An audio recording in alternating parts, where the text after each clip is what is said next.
Um, so yeah, thanks for taking the time to be with us today. I know you, of course, but for those who don't know you, if you just want to start with introducing yourself, telling us who you are and what you do at SUU. Sure. My name is Ryan Siemers. I've been here 2 years. I started in 2018. I'm a lecturer for the English department. And I've been teaching introductory composition courses, second-year composition courses, and more recently I've been teaching some literature courses, including Introduction to Literature and the kind of revamped literature survey. So in the spring of this academic year, I'll be teaching the last in the series of British literature surveys. Awesome. And for those who may not know, can you kind of explain what a literature survey course is, and how that kind of works? Sure. So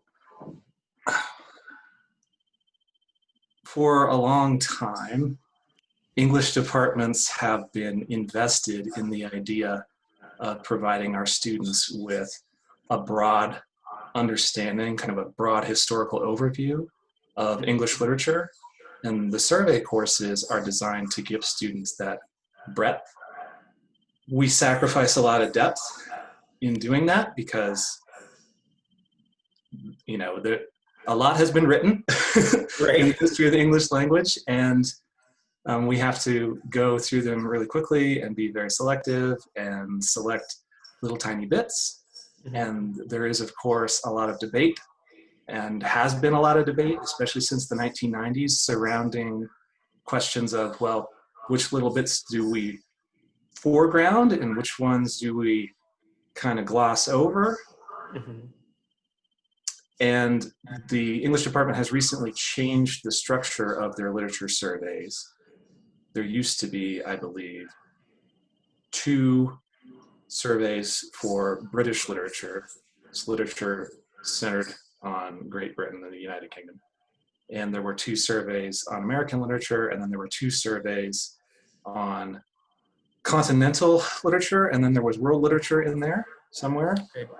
Don't quote me on any of these things. In any case, they've restructured it to where there are 3 different time periods, 3 different survey courses for British literature. Mm-hmm. So the one that I'm teaching is the one that starts after Romanticism, which ends in the early 19th century, 1830-ish. So from 1830 up through the present. And doing that in one course is also impossible.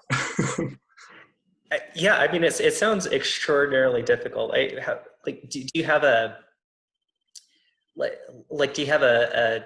kind of a mechanism you use for figuring out what to prioritize or what to choose and what to leave out? Well, I guess the simple way to answer that question is, first you have to pick the anthology that you want to use. Mm-hmm. And with Dr. Tavori, I've agreed to use the Norton anthology, the Major Figures anthology, which is in 2 volumes, these 2 massive volumes. And from there, you select what you want to focus on in the class. So Norton and the Norton editors have already done a lot of the work of selection.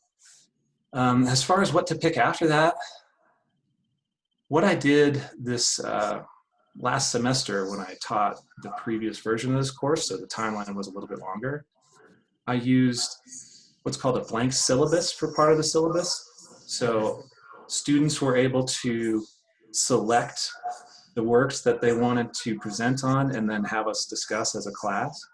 So some of the selection work was done by the students and was based on their own interests. So I intend to do that going forward because it's less work for me on the front end, and it gives students more agency in determining the direction of the course. Last semester, they wanted to focus more on proto-feminism, and that wasn't something that I, kind of sitting in my office in the summer, would have necessarily come up with. And so it was really cool to be able to see, well, that's what you guys want to talk about. Okay, cool. And we can kind of adapt as we go along. So I thought there were virtues to that approach. Yeah, yeah, no, absolutely. And I think that kind of ties in well with one of the big things I wanted to ask you is just about your philosophy of teaching. Like how do you go about approaching the classroom and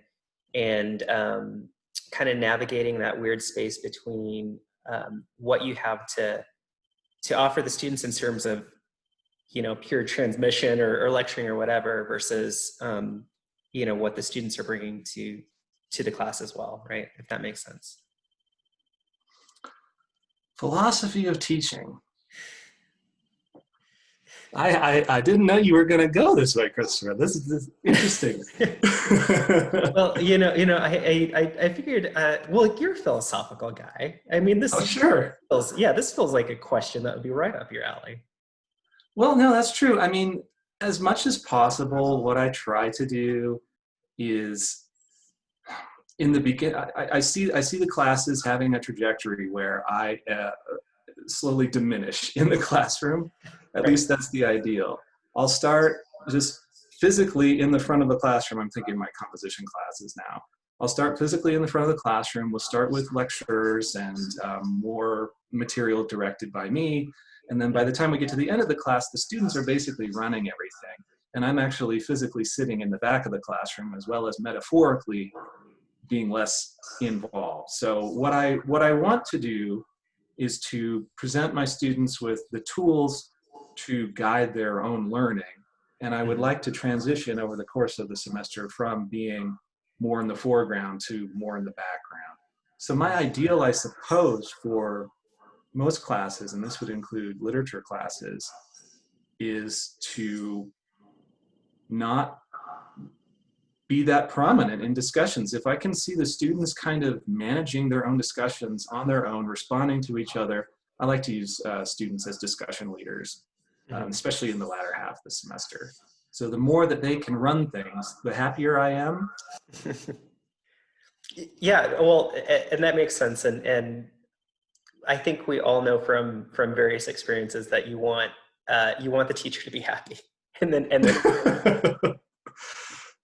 um, what I'm trying to think of the best way to kind of approach this because I do want to ask you about like your scholarship because I know you have like a variety of different interests in terms of that area. So maybe just talk a little bit about like when you're not teaching, uh, like what areas of English particularly fascinate you and that you like to kind of research and write about. Sure. So right now I'm in the middle of revising and resubmitting an essay on Ford Madox Ford's novel, The Good Soldier.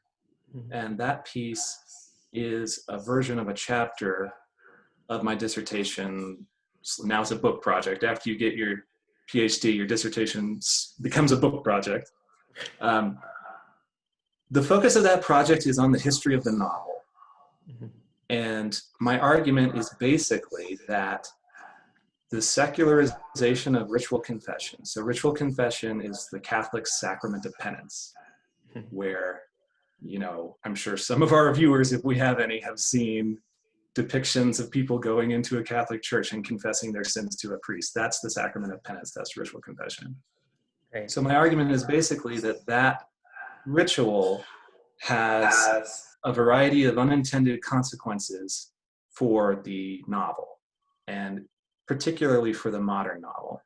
And Mhm. the reason why this is an intervention into the kind of discussion that literary scholars have is that for a long time, since about the mid 20th century, scholars of the novel, and particularly the modern novel, have seen it as a form that is fundamentally secular. And so they've tended to discount or just sort of overlook some of the religious legacies or just overt religiosity in some of these works. And so I'm trying to bring that to light, I suppose. And I'm trying to show that even for these secular narrators, because I focus on overtly secular narrators, even for these secular narrators, they are kind of working through the consequences of this religious legacy. The narrator in Ford Madox Ford's The Good Soldier, for example, is trying to get something off his chest. So this is the fundamental way in which I feel that the sacrament of penance informs our secular understanding of what it is to be a person, and especially what it is to be a person who has to get something off their chest. And we expect that if we tell people what our problems are, we'll feel better. Mm-hmm. And I'm arguing that that's a legacy from that religious history. And it has these formal consequences for the novel because the narrator's trying to get this off his chest and it's failing. It keeps failing. Mm-hmm. And so what does he do? Yeah, no, that's really interesting, because so you're basically saying that like we kind of internalized and inherited some of the, I guess the machinery of that without necessarily having to replicate the beliefs behind it, right? Right. So that's one of the interesting questions. This is actually, so Max Weber's argument. Max Weber is kind of this father of sociology, and his famous work is The Protestant Ethic and the Spirit of Capitalism. Mhm. And he's trying to explain, in part, how did laborers transition from being traditional laborers to modern laborers? And he points out that it was really difficult to transition the traditional laborer who was just accustomed to having a certain lifestyle and didn't want to make more money. Didn't even, social mobility was not a thing, and there wasn't an aspiration for that. If you paid these traditional workers more, they would just work less so that they could live in the way that they were accustomed to living. Mhm. They would work a little bit less, but then, they'd be at the pub at night and whatever. They lived their life the way that they imagined it should be lived. And that was very difficult to overcome. And so his argument is that Protestantism in particular helped overcome that because it encouraged people to acquire wealth as a sign of divine favor. And he makes this argument especially for Calvinists. Calvinists are a type of Protestant. We might think of the word Puritan. And the Calvinists in particular believed in something called predestination, still believe in predestination, of course. And the idea is that you can't change your destiny, that if you could, God would not be omnipotent. So to be consistent, and Weber is really impressed by the remarkable consistency of this religious doctrine. To be consistent, God has to have set everything up and there's nothing that you can do about it. And so from the beginning, God has determined that some people are damned and some people are saved. The people who are damned are the reprobate, and the people who are saved are part of the elect. And the damned show God's justice and the saved show his mercy. And you can't do anything about that. Well, Weber says this is a very difficult place to be psychologically. Sure. I don't know, am I damned or not? And there's nothing that I can do about it. So his argument is that the Calvinists started to convince themselves that they were saved by being very productive, making a lot of money. And then they were able to kind of convince themselves with all this money that this is evidence of God's favor. I must be a member of the elect. And the important point related to what you rose, the issue that you rose, is that this transitions into Benjamin Franklin is his example, Weber's example. Even if you don't believe in this anymore, you still engage in the behavior of trying to acquire money for its own sake without end. And so that's his explanation for why we just want money. We don't want to use it. We just want to see our bank accounts grow and grow and grow and grow and grow. Mm-hmm. We're not even trying to convince ourselves that we're saved. We just are inheriting the machinery, as you put it, of that behavior without understanding why. Right. Yeah, I guess I'm curious, like what initially got you down this particular track of scholarship? Like, was it a novel you read that you kind of like were kind of identifying certain themes, or did you start with like some theory that you were able to kind of extrapolate from? I think I had a different path to thinking about religion and literature than a lot of my peers did. A lot of my peers are members of a religious community or ex-members of a religious community. I never really had that upbringing. The reason why I came to it was I was interested in psychoanalysis. I was interested in questions of the subject and how the subject deals with his or her past and things that are related to that. And they deal with it in this relationship with the psychoanalyst. And I was aware of Michel Foucault's famous argument that psychoanalysis is a secularized form of confession. And so I was aware of that connection, and I knew I wanted to work with a particular person in my PhD program, and I knew that one of the things that he was interested in was religion and literature. So I thought, well, let's talk about confession. I mean, that seems to be a place where these questions of psychoanalysis overlap with these religious questions. And I found it to be an enormously productive question.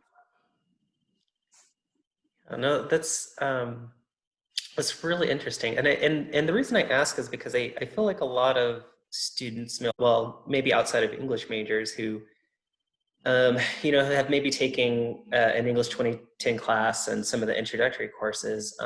And I don't know if it might seem strange to some students that there's all this, that a single like text or a group of texts can have all of these different kind of interpretations and layers, right, that you're unpacking. So I'm always kind of fascinated by the different tracks and the different things that people pick up on. So I did want to kind of move back a little bit to kind of the teaching question. And because I know you and I have co-rec specifically together on the writing about Trump class. So I did want to ask about that and how you, because since I've seen you in the classroom, I can say that you do a really good job of navigating difficult subjects in a way that I think makes students feel welcome instead of like alienated, which is always a potential with like a really difficult subject, right? So I guess maybe if you wanted to talk a little bit about how you go about that. Is that like an intentional thing that you have put together, or is it more intuitive? Or it's a little of both, I suppose. As far as on the intentional side, you might ask, why would you want to discuss such a heated topic as contemporary politics, especially right now when it's more controversial and polarized than it's perhaps ever been in the United States? And I feel like it's my civic duty to do that, because what I've found in these classes is that students come in without a lot of understanding of basic civics. How does their government work? How does voting work? What's the Electoral College? What are some of these policy positions? Who are the different demographic groups that tend to make up the coalitions that tend to vote in a certain way? This just basic political literacy is missing a lot of the time. So I feel like it's my job as a member of a society that wants to see the society do well to help students navigate that. So I'm intentionally doing it not because it's maybe my favorite thing to do, although it is. It's a hobby also. But I feel like taking on the challenge of engaging students with that subject is something that I have a responsibility to do. The unconscious part of it would probably be the sort of my mannerisms in the classroom that perhaps lend themselves to not making students feel defensive, which is that growing up, my family was always engaged in politics and always arguing about politics, and not necessarily from a monolithic perspective. And there have been members of my family, especially my mother's family, that have moved around politically, and it just felt normal to discuss these things and to navigate these differences. But I tell my students in this class that I'm not interested in changing their politics.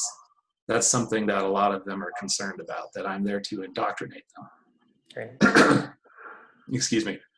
I'm not there to indoctrinate them. I want them to be more persuasive in the arguments that they make surrounding politics. And what's interesting about rhetoric and persuasion is that to do it effectively, you have to be really empathetic. You have to really put yourself in the shoes of the people with whom you disagree.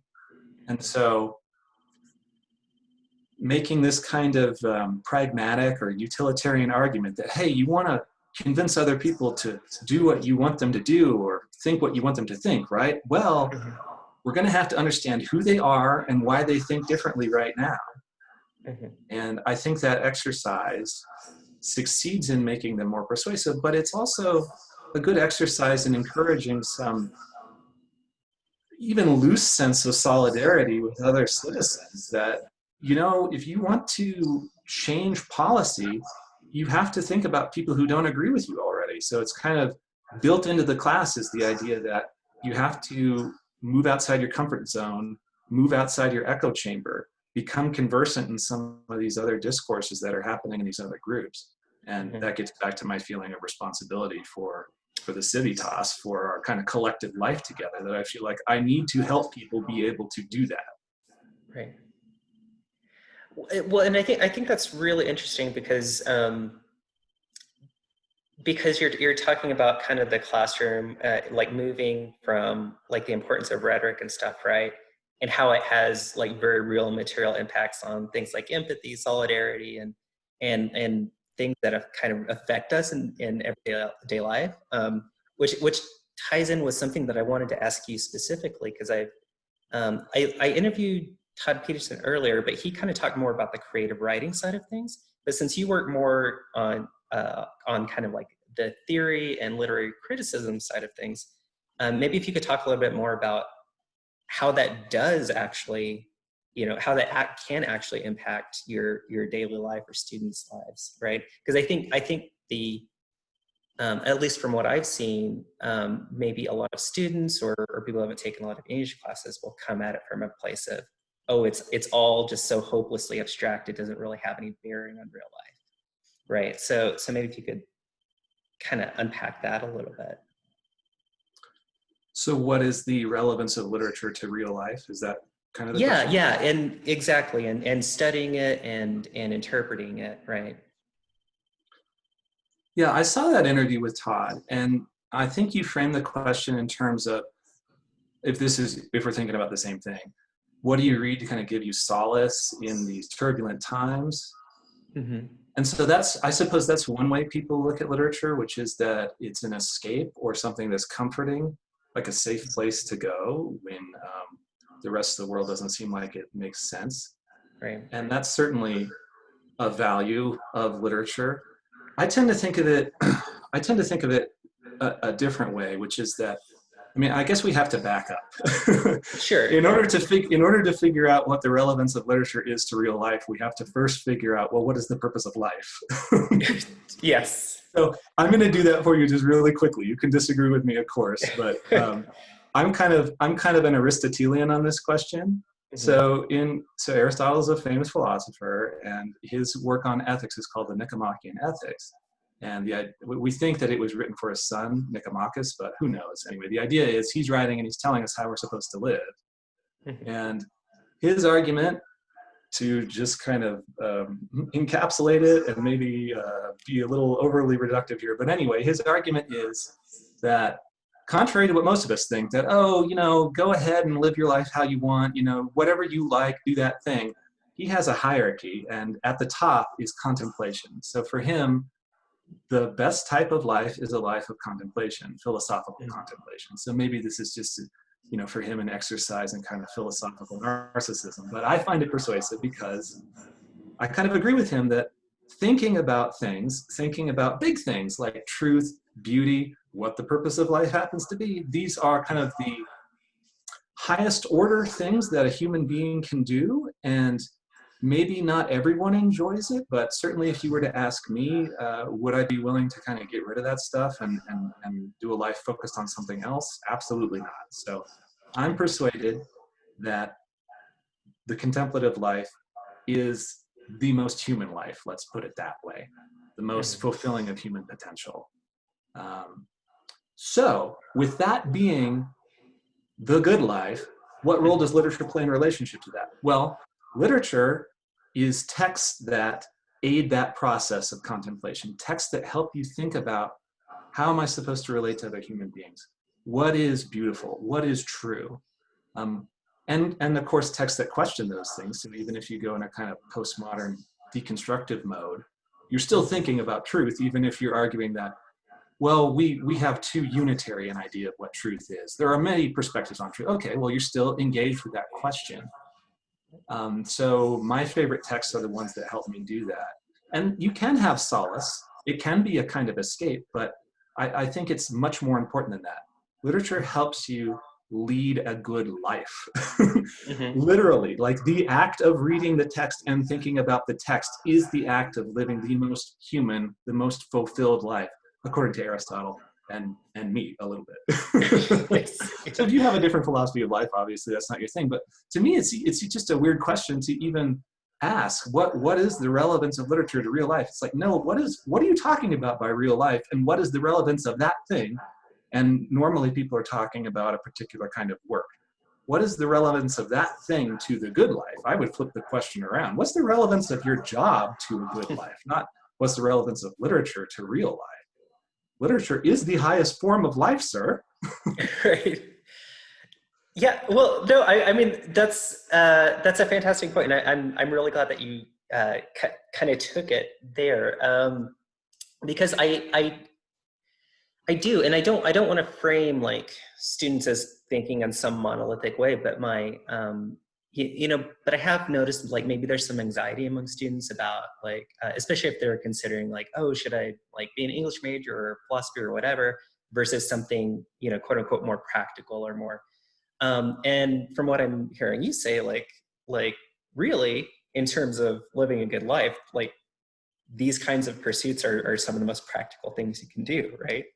Because it's kind of about enriching your life versus simply, you know, doing things by rote or doing things for pure material reasons. Right. So I think when students come in with skepticism about some of these pursuits that they might consider impractical, I think that that's a symptom of an impoverished life, assumptions that come from an impoverished life to begin with. So part of our job is to get students to question the assumptions that they bring into the classroom. They're not going to be asked to do that anywhere else. On their job, they're not asked, what is the purpose of building bridges or whatever? What is their job is to fulfill a particular utility for their employer and to not question larger things like purposes or sometimes even the morality of a particular pursuit. So our job, I think, is to have them question those assumptions, but also kind of expand their horizons, expand their sort of philosophical framework to include these questions, because these questions are the important questions. And if they're not asking them, they're not fulfilling their human potential. So to put it shortly, our job is to radically expand their concept of what it is to be human. I think that is a fabulous way of putting it. And I think that is actually a really perfect spot for ending it. I do want to ask you if there are any classes coming up in the fall or spring that you're teaching that you'd like to shout out so that people are aware of them if they're interested in enrolling. Sure. In the fall, I'm teaching a business writing class. Mm-hmm. Who knows how that's going to go? So I'll be teaching that for the first time, and that'll be fun. So if you want to just see some wild experimentation with that, let's do that there. And then in the spring, I will be teaching an Introduction to Literature course, mm-hmm. Where we're going to focus more on basic formal elements of literature. Mm-hmm. What is plot? What is narrative? What is point of view? Those sorts of questions. And that could be helpful for students, whether or not they're interested in pursuing literature as a study or they want to be creative writers themselves, for example. You need to know that stuff in order to construct an interesting story. Right. And then we'll be looking at, I'll also be teaching that survey course, starting from about 1830 and going into the present. And I will be using that blank syllabus approach for part of the syllabus. So if you're interested in that class, you'll help us generate the syllabus by selecting texts that interest you. Awesome. Well, thank you so much, Ryan. This was a lot of fun. I appreciate it. Thanks, Christopher, for doing this. This is very fun, and I like watching the interviews with the other faculty members. I'm so glad.